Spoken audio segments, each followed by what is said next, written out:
Փրկված լինելու վստահություն։ Հիսուսը զգուշացրեց, որ բոլորը չէ, որ կասեն, թե քրիստոնյային կամ նույնիսկ իրեն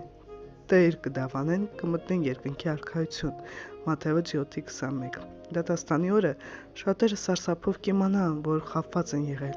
եւ Քրիստոսը երբեք իրենց չի ճանաչել։ Մատթեոս 7:23։ Այս անհանգստացնող փաստը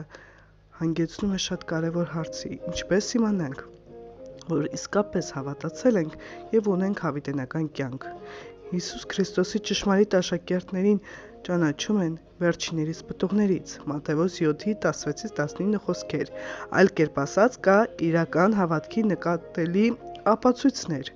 Փրկությունը գործերի արդյունք չէ, սակայն գործերը փրկության ապացույցն են։ Հակոբոս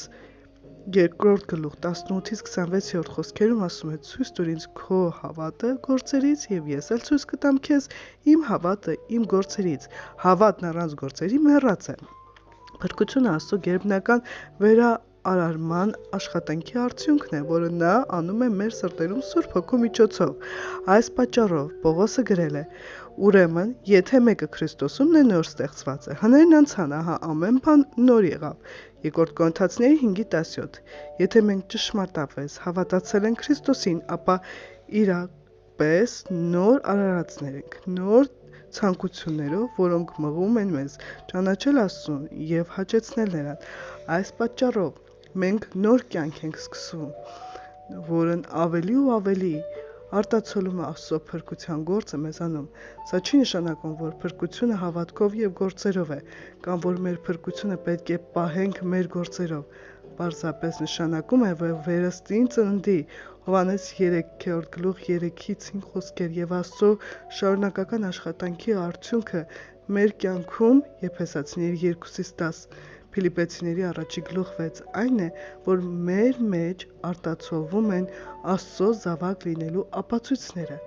Որպես քրիստոնյաներ մենք մեծ պայքարներ ունենք մեղքի դեմ եւ գուցե նույնիսկ ինչ-որ պահի ընկնենք ցավալի մեղքի մեջ։ Այդուհանդերձ, եթե ճշմարտապես վերստին ծնված ենք, ապա չենք մնա այդ վիճակում, այլ կապաշխարենք եւ կշարունակենք աճել Քրիստոսի նմանության մեջ։